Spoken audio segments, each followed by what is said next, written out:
E aí, o Neymar deveria ser convocado? Você acha que foi justa essa convocação do Neymar aos 45 do segundo tempo? Muita gente pedindo o Neymar, muita gente dizendo que ele não deveria estar, né? Vamos analisar um pouquinho? Nós vamos falar aqui sobre a convocação da seleção brasileira do Carlo Ancelotti, que saiu ontem à tarde, dia 18 de maio, e vamos analisar posição por posição até chegar no ataque, onde é a posição do Neymar. E essa convocação um tanto controversa, mas que deixou muita gente feliz. Vamos lá, só para lembrar, meu nome é Breno Brasil, sou responsável de conteúdo aqui do IA Arbitragem, aqui estão nossas redes sociais, e lembrando que hoje a gente não vai acionar o IA Árbitro, a opinião vai ficar aqui comigo mesmo, então aguente. Você pode protestar, pode concordar, pode comentar, pode discordar, só não vale xingar, legal? Então, vamos nessa. Bom, tá aqui a convocação do Carlo Ancelotti. Goleiros Alisson, Ederson e Weverton. Defensores Alexandre, Bremer, Danilo, Douglas Santos, Gabriel Magalhães, Ibanes, Léo Pereira, Marquinhos e Wesley, da Roma. Meio-campistas, Bruno Guimarães, Casimiro, Manchester United, Danilo, Fabinho, Lucas Paquetá, do Flamengo. Endrick, ex-Lyon, voltando para o Real Madrid, Gabriel Martinelli, Igor Thiago, Luiz Henrique, Matheus Cunha, Neymar Júnior, Rafinha, Ryan e Vini Júnior. Ryan, ex-Vasco. Né? Então, vamos lá.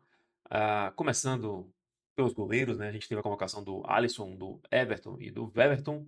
Eu, particularmente, discordo da convocação do Alisson. Sempre discordei, nunca gostei da atuação do Alisson na seleção brasileira.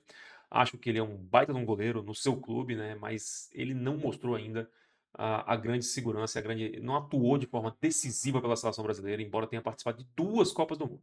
Na minha opinião, um goleiro que assistiu duas Copas do Mundo de dentro do campo. Pegou as bolas que eram simples, mas as bolas difíceis ele não esteve nem perto de fazer grandes defesas e por isso não justificou. Pode ser um pouco forte, você está liberado para discordar. O Alisson é um goleiro que tem uma baita experiência, joga num grande clube da Europa, está acostumado a grandes jogos, e a própria experiência dele em Copas do Mundo deve ter pesado acerca da sua convocação para a seleção brasileira. Sabe jogar com os pés, que é uma coisa que o Ancelotti valoriza bastante, então talvez isso também tenha entrado nessa questão. Mas, de novo, acho que ele não fez boas Copas do Mundo e não fez boas atuações pela seleção brasileira, embora ele já tenha tido um caminhão de oportunidades, de convocações. Então já era para ter mostrado algo mais na seleção brasileira. Eu acho que insistir no Alisson, no caso do Alisson especificamente, convocaria o Bento, tá bom? Gosto do Everson e gosto do Weverton. Weverton, baita goleiro, já esteve com a camisa da seleção em algumas oportunidades, mas ainda acho que ele, nesses três aí, vai acabar sendo o terceiro goleiro, e o Ederson seria o reserva de imediato do Alisson. Para mim, Ederson seria o titular da seleção brasileira. Defensores: Alexandre, Bremer, Danilo, Douglas Santos, Gabriel Magalhães, Ibanes, Léo Pereira, Marquinhos e Wesley. Acho que aqui meu principal questionamento é a presença do Alexandre. É um jogador que tem uma questão de idade e de lentidão, né? Não tem mais a velocidade que se precisa para a Copa do Mundo. A gente viu, inclusive, o Flamengo jogar o torneio intercontinental, ou o antigo Campeonato Mundial de Clubes, né? Contra o PSG, e ali ficou claro, inclusive para o Arrascaeta, que tem menos idade que ele não conseguiu render, não teve a intensidade ali do futebol europeu. Então, acho que numa Copa do Mundo, a gente enfrentar times europeus com um jogador que tem essa deficiência, talvez para encaixar ali em 3 quartos de tempo, né? No máximo um tempo, para ter um pouquinho mais de intensidade. Se ele for para jogar, para sair jogando e ir até metade do segundo tempo, eu acho que talvez fique pesado para o Alexandre. É um jogador que eu olharia um pouco mais de carinho aí para estar chamando para a seleção brasileira. Acho que na outra ponta a gente tem o Wesley, né? Que também jogou no Flamengo. Ah, e que esse sim, né, tem a velocidade, pode subir e descer com mais facilidade, tem um rigor físico bem maior, mas também, por outro lado, é um jogador que já teve algumas falhas ali na defesa, na questão defensiva, e acaba depois optando por faltas. Então tem que ficar atento nesses dois casos aí, por motivos diferentes, a esses jogadores. Os demais, eu acho que não tem muita questão para trabalhar em cima. Nos meio-campistas, eu acho que o meio-campista foi bem colocado ali, não mudaria muita coisa. Obviamente, a gente tem que comentar a ausência do Matheus Pereira do Cruzeiro. Matheus Pereira, que foi o grande responsável, talvez, aí pela atuação do Cruzeiro, chegar em terceiro colocado no Campeonato Brasileiro do ano passado, colocou o Caio Jorge como artilheiro do time ali na competição com muita facilidade, serviu muito o Caio Jorge e fez um grande campeonato. Acho que é um jogador que talvez neste ano ele não esteja com aquele mesmo brilho ali, mas poderia ser um meio-campista ali para agregar ali com o talento que tem, né, com a facilidade de colocar a bola no drible curto ali. Eh, e o Lucas Paquetá, que acho que voltou bem, né, depois de encaixado na posição dele ali, fez alguns gols inclusive, fez gol contra o Bahia, se eu não me engano, mas é um jogador que vem de lesão, tá, um jogador que vem de lesão, voltou agora contra o Atlético do Paraná, tomou outra pancada, inclusive, né, até foi questionada aí, mas temos que ver na sequência de jogos se ele vai estar na condição que estava antes da lesão dele, tá, que é importante. Esse é um grande asterisco ali no meio-campo, e obviamente a questão do Matheus Pereira, que acho que talvez dava para encaixá-lo ali. Nos atacantes, a gente tem um material interessante, né? Endrick, pô, Endrick, a capacidade decisiva desse garoto, né? A gente todo mundo lembra do jogo no Engenhão, que o Botafogo vencia por 3-0. Ele fez ali, se não me engano, 2 gols, fez o gol de empate e gol da virada ali do Palmeiras, e acabou marcando 6 pontos, porque o Botafogo marcava 3, era em confronto direto na liderança do Campeonato Brasileiro.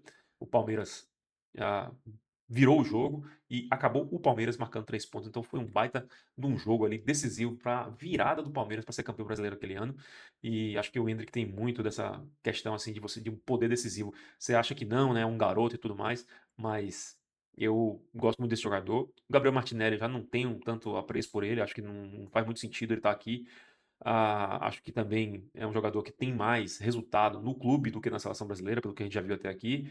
Sinto falta do Pedro, acho que foi muito falado aí, até pela característica, tá? O Pedro, um centroavante clássico, que o Ancelotti parece não fazer tanta questão de ter ali um centroavante clássico, um cara que jogue, que faça pivô, que dê um drible curto na área, e tem um cabeceio ali, uma jogada em um espaço menor ali para tentar se desvencilhar e fazer o gol, ou aquele cara que chega só para concluir para dentro, né?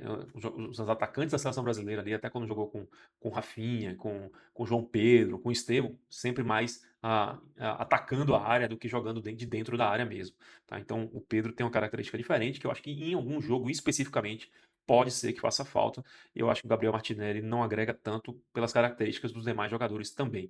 A gente tem jogadores que jogam de fora para dentro da área aí, tem o próprio Neymar, o Rafinha, o Ryan, Vini Júnior, o próprio Endrick. Então, acho que é mais um ali que o Luiz Henrique tem uma capacidade de chamar o jogo ali e eventualmente angariar alguns cartões amarelos dos adversários e ser muito produtivo também, assim como o Endrick. Então acho que o Gabriel Martinelli não está fazendo muito sentido nessa convocação para mim. Eu convocaria o Pedro. E a questão do Neymar Júnior, hein?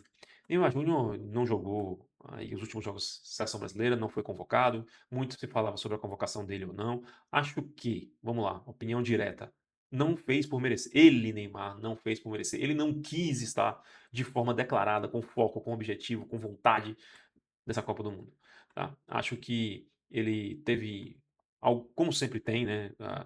Questões aí extracampo que acabam atrapalhando aí o seu curso.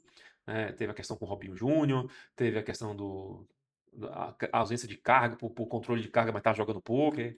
Teve a questão, o Santos ia fazer uma viagem internacional, ele não foi treinar, não explicou muito bem para a ausência dele no treinamento. Depois se viu também uma outra oportunidade, estava num bar ali, etc. Então, assim, o Neymar parece que não estava fazendo muita questão. Parece que ele ou já sabia que ia ser convocado, né? Ele não estava.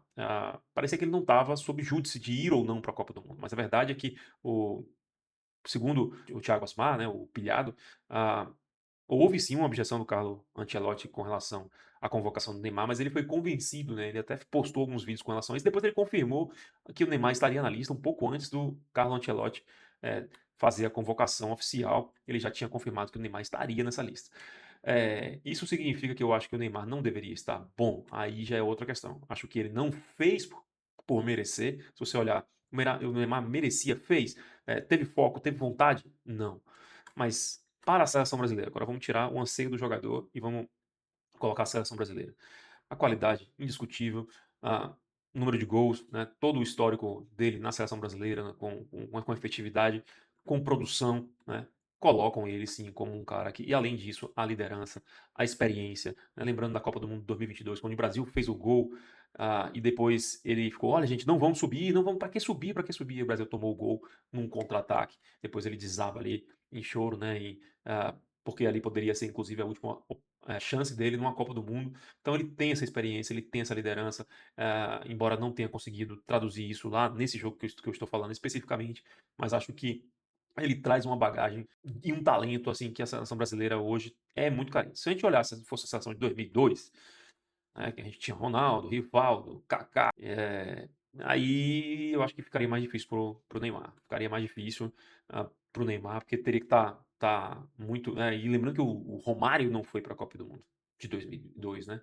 O Romário não foi. Então, e por outro lado, a gente tinha ainda assim um grandíssimo time, um time que realmente e agora já não é aquela safra. Então, acho que nessa situação o Neymar ele se faz necessário, mas a minha opinião é que ele não fez por merecer. E há uma questão também que a gente precisa entender, que é logo após a convocação da seleção brasileira, pipocou anúncio envolvendo o Neymar, né, nas mídias sociais, no nos meios de mídias em geral, o que apareceu de anúncio envolvendo o Neymar, né, onde que ele parece que já se sabia que ele seria convocado. Então, será que foi uma convocação técnica ou será que o Ancelotti teve que abraçar a causa? Então, isso a gente não sabe, mas espero que dê certo. Eu vou aqui deixar meus votos de sucesso para o Neymar na Copa do Mundo. A gente gostaria de realmente consolidar. A gente tinha um Penta, temos o Penta ainda, e as seleções que vinham mais atrás tinham 3 títulos, né, que era a Alemanha e a Argentina. Hoje, essas 2 seleções têm 4 títulos e a gente tem 5. Então, um desses 2 sendo campeão, a gente teria que amargar alguém do nosso lado. Então, para isso, seria interessante a gente convocar para ser hexa logo de vez e colocar mais uma Copa do Mundo de frente aos segundo colocados.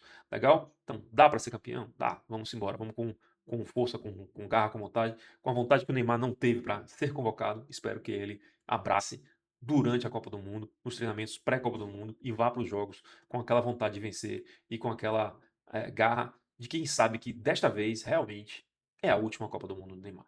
Legal? Então, essa é a opinião aí e arbitragem. Você pode, de novo, protestar, comentar, discordar, pode encaminhar. Faça como bem entender, só não vale xingar. Legal? Abraço.